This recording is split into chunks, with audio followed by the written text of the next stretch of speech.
Hi, so continuing my series about getting ready for the Grand Tournament. The first Age of Sigmar tournament I'll have been in. I used to do Grand Tournaments at Warhammer Fantasy Battle Days a long time ago now. And I've already gone through some of the allegiances that I am seriously considering and will have to make a decision fairly soon. I've done Legions of Asgore, I've done Legions of Nagash. So now it's going to be Maggotkin of Nurgle, which is at the moment the third one I'm seriously thinking about. So let's get into the Nurgle mood. There we go. And this is the list that I'd be thinking of at the moment. There are a few ones I've muddled around in my head, but you know. So what we've got here is three big nasty Nurgle characters. We've got Rotigus, we've got the Glotkin, which are both unique characters, and a Great Unclean one. The Great Unclean one I would absolutely make the general because there is no advantage in making either the Glotkin or Rotigus the general, and when you make a non-unique character general, you get a command trait. So, you know, that's there. Battle line would be a big unit of 30 Plague Bearers, a unit of Putrid Blight Kings, a unit of Nurgle Chaos Warriors, so 10 Chaos Warriors there, 5 Putrid Blight Kings, and a Chimera there, it's which is a Monsters of Chaos, and therefore is allowed as an ally in Maggotkin of Nurgle. That's 240 points. So you've got 4 behemoths. This is basically the big nasty. So the way I was thinking of it in terms of the other armies, Legions of Asgore, I thought, you know, so that's got some firepower. That's got some serious firepower there. As well as some shock troops to take out anything that tries to rush that missile fire. With the Legions of Nagash, you've got solid blocks that you can keep replenishing. So maybe if you can get those quickly onto objectives and they have ways to do that, then you've got a way of being able to hold the objectives. And that's what it's all about. That's how you get your major victories, which is all you need to do. This is not like in the days of Fantasy Battle. I need to be very clear about this in my own mind, where it used to be based on how much of your opponent's army have you destroyed, and that was all there was to it. This is different. Capture the objectives. So these ones is gone for the big nasties. Okay, they've got 4 behemoths that can get stuck in. They could go in teams of 2, and just because I've arranged it like that doesn't mean to say the Great Unclean one would go with the Glotkin and Rotigus with the Chimera. It may not be like that, but it gives them the ability to smash into parts of the opposing army. The Plague Bearers, I mean, they're just fairly solid. They're fairly resistant to missile fire because -2 to be hit while they maintain at least 20 in the unit. And by starting off at 30, there's a decent chance of that. And of course, they've got disgustingly resilient. So any wounds or mortal wounds that aren't saved, you've got 5 up to save it. Putrid Blight Kings, they're actually, you know, they're in there as something that can actually take some punishment. Now, there were different things I was thinking of. For example, if I didn't take the Chimera, I could take, and not the Blight Kings, I could take another solid block of 30 Plague Bearers, or I could take 20 Plague Bearers and say a Plague Claw so that I've got something to keep back there. With Nurgle, Maggotkin of Nurgle, like the other major powers of Chaos, you've got summoning rules. So the way it works with Maggotkin of Nurgle is in each of your hero phases, you sort of say to yourself, okay, have I got any of my troops in my own territory? The answer is yes. You get 3 what are called contagion points. If there are no enemy forces in it, you get another one as well. And then you look, okay, have I got any in my opponent's territory? If the answer is yes, that's another 3. It's very unlikely you'll get the 4th for there being no enemy there, but that's possible. And then you also get D3 because of your Fecklent Nalmor, which is a scenery piece, which isn't shown there because I don't know where I would put that. Usually in the middle by default, I suppose. And you get D3 for that as well. So you build these up. So it's very probable that by turn 3, I'd be able to summon in something like, I'd probably have enough contagion points for something like, say, 3 Plague Drones or a unit of 20 Plague Bearers. That will be, you know, potentially very useful, particularly for trying to capture an objective that at the moment's been ignored, or even for just contesting one where there's room for me to get close to it. So, you know, so there is that consideration. You know, I could have 2 units of Plague Bearers as my battle line and maybe popping another one in later on as well. Could it be very useful? Chaos Warriors, just because they're fairly resistant to things, they've got a 5 up against mortal wounds. You know, and it's just a nice solid block. They've got the bonus to run with the horn blowers, things like that, and it varies it a little bit as well. I don't just want plague bearers all over the place. But in terms of this particular list, you know, the Chimera's got a very nice shooting attack, and it's, you know, fairly fast, and it can get stuck into anything weak that's on the periphery. Maybe a small, fast unit that's making for an objective, and the Chimera can just go into it, hopefully, and beat it up. You've also got in there, of course, the equivalent of like 6 wizards, because each of those characters is a double wizard, so 6 spells that I'll be able to try and cast. I mean, even against magic heavy armies, that also gives me a lot of unbinding, as well as a lot of casting as well. A good chance of getting something through. The main weak link in it, arguably, is the Black King, because although they can dish out a lot of damage when they get stuck into something, they've got quite a few wounds. It's not like they're going to die easily, but at the same time, they haven't got anything particularly protecting them. So, you know, but it is something I'd be happy with. I'd be happy to take something like this. So if we take a look at the Great Unclean one, so this would be the general, as I say. I would take, and so there's various options you can take with this. I would take the Doomsday Bell as I have on the one I take at the moment. Anyway, that means that any Nurgle units within 7 inches of him in the movement phase, at the start of the movement phase, it doesn't matter if he moves away, can have +3 to their movement characteristic. So he can use them to shift things up fairly quickly, grab objectives a bit easily. Again, with the coming back to the magic, I mean, one thing I definitely want in the first turn is, of course, you want movement to try and get to those objectives. He is one source of that movement. On the Cycle of Corruption, if I don't happen to roll a 1, then I would certainly want to use Foul Regenesis to attempt to at least get it to that one, because that gives you another 2 inches as well. Won't help the Chimera, but that's fine. I'll keep them out of range anyway, because that, of course, is not a Nurgle unit, but everything else is. Onto Rotigus, which is also a type of Great Unclean one, but it's a named character version. So this is quite interesting. It doesn't have a shooting attack, but it's got decent melee attacks in there. And of course, the benefit of taking this over just another Great Unclean one is he gets his own spell. So you don't have to worry about the fact that they'll both have the same spell as each other. But in other respects, it can be quite similar. It's the same number of points as well. So it's certainly supposed to be about that. So decent combat character. In fact, a very decent combat character. I mean, going back to the Great Unclean one, I played a game recently with a 1,000 point Nurgle army, and I made a proper, I cannot describe to you how much of a mess I made of it. And I cannot to this day understand what my thought process was. I don't get it. But should we suffice to say, I was up against a Cinch army, and I engineered the complete loss of my entire army. And I mean my entire army, apart from the Great Unclean one. And in return, I did what I may have done 2 wounds of damage. It may have just been 1. I didn't kill anything with the whole rest of my army. I don't even want to talk about it. But I mustn't forget it, because I can't ever do anything that stupid again. But the point was that this Great Unclean one finished off against the army, finished off a unit of flamers. All right, that's not too difficult. That's a bit of an hors d'oeuvre to begin with. Then he finished off a unit of 6 Tangor Enlightened, and that's big. That's 24 wounds and big beefy unit. Finished them off. Finished off a Changeling, which is a character. The game ended there. Had it not ended, I kid you not, this Great Unclean one would have gone on to wipe out that entire Cinch army single-handedly.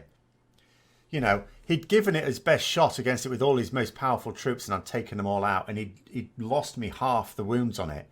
All that was left was a general, which wasn't going to do much to me, and 2 units of 5 Chaos Warriors. No problem at all. So, one Great Unclean one is a very beefy prospect. A Great Unclean one with a named Great Unclean one. And then, of course, the Maggotkin, which is even better, really. Even more wounds as well. That's frightening. That would frighten me.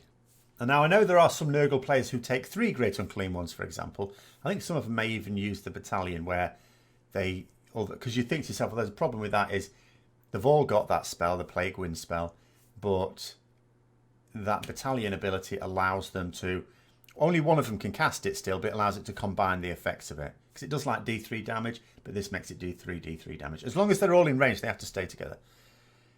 But then that's more points. But, you know, I've seen a list that did very well in the tournament. There was just 3 Great Unclean Ones and 3 units of Plague Bearers. And that was it. That was it. But no, I mean, like I say, I'm not just about a strong army. I want a strong army, but it also needs to be one I'd like. And I like some variety. So, I would quite like this one. Then onto the Plague Bearers. So the Plague Bearers are very, very useful, as I say, at holding an area. And they can do it in one of 2 ways. I mean, I did a battle report of a game, 1500 point game, where I used them in just before Christmas against the Seraphon army. And they have 2 benefits, and that was only a unit of 20. One, they're fairly resilient, like literally disgustingly resilient. So they've got 5 up save there, plus the 5 up disgustingly resilient. Cloud of Flies means that as long as you've got at least 20 of them, they're -2 to be hit in the shooting phase and -1 in combat. If it drops below 20, then they're still -1 in the shooting phase. If you keep them near a Nurgle demon hero, and I've got 3 of them, one of them's bound to stick to it, I can re-roll saves of 1 for that unit. Now, of course, that would require that I have a save. Obviously, against rend units, that's a bit more of a problem, but always useful. You know, they're not going to do a lot in... And the other thing is, of course, actually, I should just point this out. The Maggotkin has a spell, which basically allows me to pick a friendly unit, a Nurgle unit, and increase the number of wounds it has by 1 until my next hero phase. So you do that on a unit of Plague Bearers, and all of a sudden you've doubled their wounds. So you take this unit of 30 from effectively having 30 wounds as a unit for your opponent to get rid of, to having 60 wounds in it. Obviously, when your hero phase comes around, you any models that you've got that have taken a wound will, well, there'll be just one, obviously, would die, but that's okay. You know, you'll have still got the benefit from it. So, incredibly useful there. And of course, there is being demons, there is always the possibility that when they take a battle shock, even if I don't care about the battle shock, because at Bravery 10, if I only lose a few, it's like I don't... Normally, you won't even take the battle shock test because you don't need to. I will, because if I get a 1, I get to add D6 models to the unit. And it's such a big unit that if it is going to get a bit of a beating, it's probably going to take a few battle shock tests before it's whittled away completely. You know, every chance of rolling a 1 and getting D6 back as well, just to keep it up that little bit longer. So a great one for holding an objective. If you can get it quickly to an objective, movement 4 there, but as I say, be +3 with the Great Unclean One. And if I can get it, if I can either roll it or get it changed to the +2 movement 1 result, basically on the Cycle of Corruption, then they can effectively have 9 inches of movement. First of all, get them to run, get them to an objective. That would be the plan there. In terms of the Chaos Warriors, a similar thing. I really want them on an objective. You know, so, but again, they get +1 to run. A 5-inch movement, again, if they start close enough to the Great Unclean One, they don't have to be wholly within 7 inches, just within 7 inches. Then they effectively could have 8-inch movement, but again, +1 for running. So again, get them running somewhere useful and just try and hold it up for a bit. I think it needs to be 10, really. Almost you would think about 2 units of 5 if it was just holding objectives. But, I mean, I had that idea knocked out of me by playing against that Cinch player, who is small unit of 3 flamers, just destroyed them. And I just thought, well, I mean, that's an extreme type of unit for doing something like that. But just better to have the block of 10, really. And Great Unclean One has a spell where you can potentially bring some back. Well, not bring some back as such, but heal wounds. And they've got 2 wounds each. So you could do that. Or the Maggotkin, as I say, if they're under the most threat, the Maggotkin could try and use his spell to give them an extra wound. So they've got 3 wounds each. So there's possibilities there as well. They are better in combat as well as the Plague Bearers. So if I felt that some damage needed to be done. In other words, if I saw something really nasty coming my way, towards an objective, I'd probably want to get the Plague Bearers there just to hold still. But for the Chaos Warriors, if it was against something where they might actually be able to do some damage back and potentially more damage back than they take, the Chaos Warriors may be the ones for that. And then, of course, the Blight Kings, they are actually quite good in combat. So 3 attacks each, 3s and 3s, hits and wounds. There's no rend, but if they score a 6 to hit, then you know, that becomes D6 hits. So they can actually get they can do quite a bit of damage. It's amazing how much damage they can do. Also, you know, they've also got the +1 to run and stuff like that with their musician. And virulent discharge. So in the hero phase, if there's anything near it within 3 inches, you roll a die, and on a 6+, it'll suffer D3 mortal wounds. You're obviously not going to rely on something like that, but you never know. And they roll for themselves as well. If they get a 6, then they get to heal D3 mortal wounds. So, you know, there's that possibility as well. So that's that army. It's relatively straightforward. It's like, you know, you've got 4 units in there that are like me smash, and the other ones, well, the Plague Bearers and the Chaos Warriors really trying to get themselves to objectives. The Putrid Blight Kings really would be in support of one of the nasty units. They'd want to hide behind things until they can get into charge range of something. Ideally sloping towards the Feculent Narmal, because then that gives them the opportunity to run within range of it and then still be able to charge through it. So that's the plan there. But, you know, I mean that's the core of it. I could, as I say, already talked about, could change a few things around with it. But I really don't want to go for just the 3 characters and then Plague Bearers. Even though that sounds like it the most straightforward, you'd have 3 solid characters for smashing things and then 3 solid blocks for holding things. Sounds effective, but it also sounds dull. Now, that's not the only possibility that occurred to me. There was another little idea. Not one that at the moment I'm seriously considering, but it is in the back of my mind. And it is this.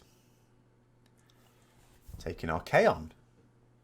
Archaon is a big me smash thing. And his Varangard as well. I mean, if you have Archaon and Varangard smash into anything, ooh. The problem with it, of course, is you're going to have a much smaller army. You know, you can see here I've gone for a unit of Plague Bearers and then just 2 units of Putrid Blight Kings. I didn't want to be silly. There was no real benefit that I could see in being silly. And rather than going for 2 units of Putrid Blight Kings, going for, say, 2 small units of Chaos Warriors, which would be a nice cheap way of getting your battle line in. I still want them to be useful, and I don't now consider 5 Chaos Warriors to be that useful. They're not fast enough to quickly grab anything, and they're not solid enough to withstand anything either. But having a little look, so Arcane obviously got a ridiculous number of rules, 20 wounds, very tough, very difficult to kill, can deal out a lot of damage, is a wizard as well. Obviously he'd be effectively a double wizard, the Glotkin would be as well, so that's like probably what I would consider standard for 2,000 points. I mean, I don't know, it would for me anyway, because I quite like my magic. It would also be, and this would be part of my plan, a frightening prospect for an opponent. Because that's the thing, I think people as well can be distracted by absolute monsters on the opposition side. And maybe move more of their forces towards it to meet it. Allowing me, just in case, you know, people forget about the objectives. Because ultimately what you're doing is fighting a battle. But the real way to win it, surely, and I say this as someone who's not yet experienced in these tournaments, but is focusing on the objectives. And maybe what I was thinking is it'd be a good way to focus people away from objectives, so I could quickly grab them and settle in, depending on the battle plan we're playing, and it gives you some scope there. But I mean, Archaon, I mean, we all know how nasty Archaon is. The Varangard are very, very nasty, particularly if you have Archaon in there. They'd have to be allies. Now, I've put them in green there, like in the Nurgle colours. That's only because you can choose at the beginning of your first hero, or in any hero phase, to give them a Mark of Chaos. I would, of course, choose to give them the Mark of Nurgle. Main reason being, as Maggotkin of Nurgle list, they would then get the benefits, and of course none of the disadvantages, importantly, from the Cycle of Corruption and all the other spells. But there are only 3 of them in the unit. They'd have to be taken as allies, of course. Like I say, they you know, you can give them the Nurgle keyword, but they don't have it by default, so they have to be allies. But that's fine, enough points for that. But you know, so many. I mean, don't obviously look at all those melee weapons choices. You sort of choose some, but I forget actually which one was coming out best when I worked it all out.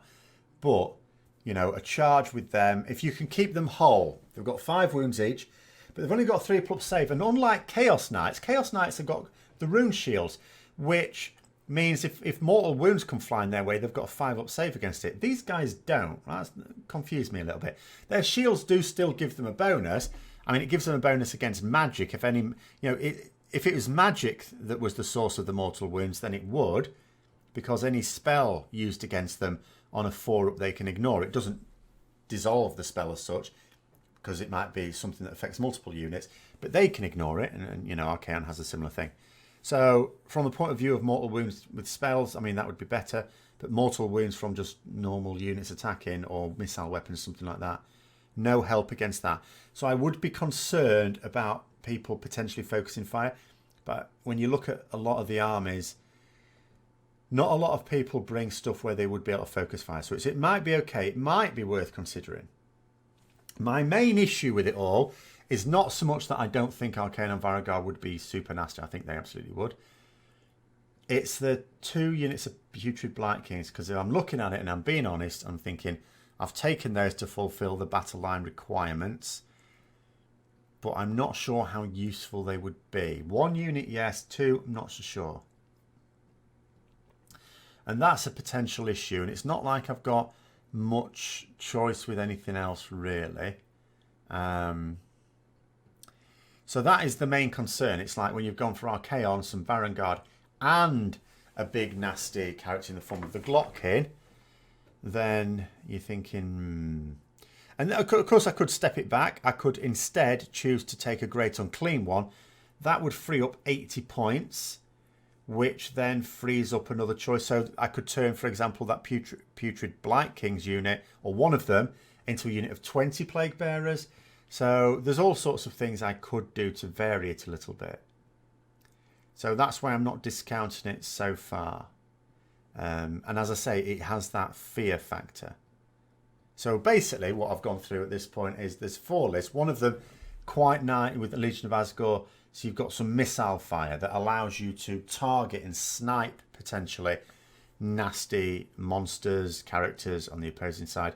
Legion of Nagash, which allows you potentially to use reserves to get onto objectives quickly and then just hold them with big blocks that can be replenished by your characters. The first Maggotkin of Nurgle list, which just has big nasties that can actually chomp while the rest of your army just goes around grabbing objectives. And then this one, which has a real fear factor about it. And with good reason. It's just that Archaon can only be in one place at once. And of course, I'd need to keep the Varangard with him, get the best out of them as well. So I'd have one part of the battlefield where I could reign supreme. The rest of it, even though the Glotkin is really nasty and would be supported by the Blight Kings of the Plague Bearers. So yeah, I mean, that it could well be really good. I mean, that's sort of 4 lists at the moment that I'm thinking I'd be totally happy to play any of those 4. There's none of them I'm thinking to myself, oh, is it strong or not? I know they're all going to be effective. Whether it's just a case of which is the most effective and can any of them be tweaked to make them even more effective. So those are the lists I'm thinking at the moment. I'm not ruling out other ones, but at the moment I'm not really looking at any other lists and thinking, yes, I'd like to take those to the tournament. You might be wondering to yourself, okay, what about, say, you know, your Skaven? You like your Skaven and you've just got Skaven, stuff like that. The worry for me would be lots of models. Taking lots of, and I wouldn't have to take lots of models, but I think I would. Well, I would. And the time taken to move them around in a limited tournament time. I'm not, again, it's something I'm not completely discounting. I'm not discounting anything at this point. The other thing is, I have sort of said by the end of February, and that's from my point of view, I'm doing this now, is 10 days time. I must have decided on the list, at least the core of the list, so that I can get models and be painting them.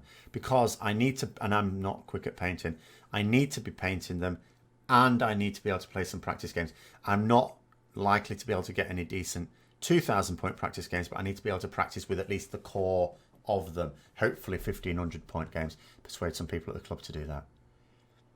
And then go from there. Because I need to use it, and I need to use it a lot so that I don't, even though I'm going to have a roster to read through, I know what I'm like. Every now and then I put it down and don't read it when I should and miss something out.